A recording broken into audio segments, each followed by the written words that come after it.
relative to where we began in 2003, which was in a state of policy chaos and apparent crisis.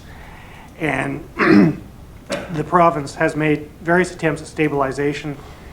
We've reintroduced the themes of planning, conservation, renewables into the energy conversation, which were gone as of the mid-1990s.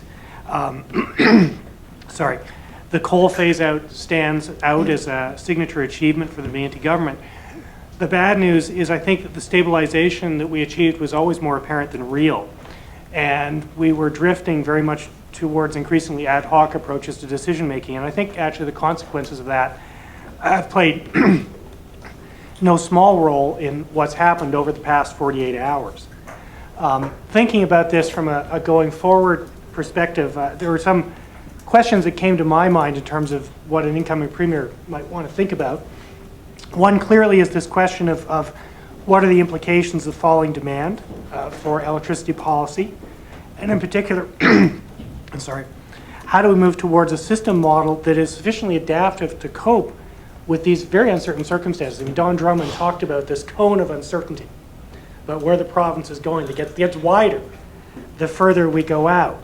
So how do we have a model which is more adaptive, that avoids the traps of path dependency which have plagued the system, and provides enough stability and policy legitimacy to sustain long-term investments? And then within that framework, there's the question of where do the individual technologies and options fit: conservation, renewables, nuclear, gas.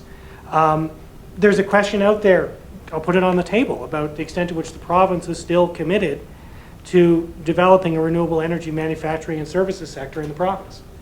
And if so, the question arises, well, what does the strategy to make that happen look like? And I think we were very late in thinking through the industrial strategy to go with the instrument of the Green Energy Act.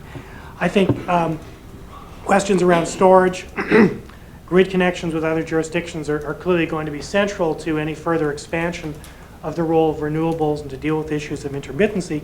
And as Adam suggested as well, is this question around what's the future of nuclear energy in the context of declining demand. We have a proposal for new build at Darlington. We have a proposal for refurbishment at Darlington. We have proposals for refurbishment at Bruce B.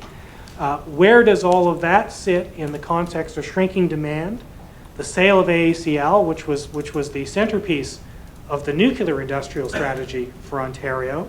The Quebec government's decision regarding Gentilly. So all of these things are on the table, and the good news and the bad news is I think we have something of a blank slate in terms of the way forward. So I think we're on the edge of an interesting conversation, but I think it's crucial that we take the opportunity to step back and think about where we are.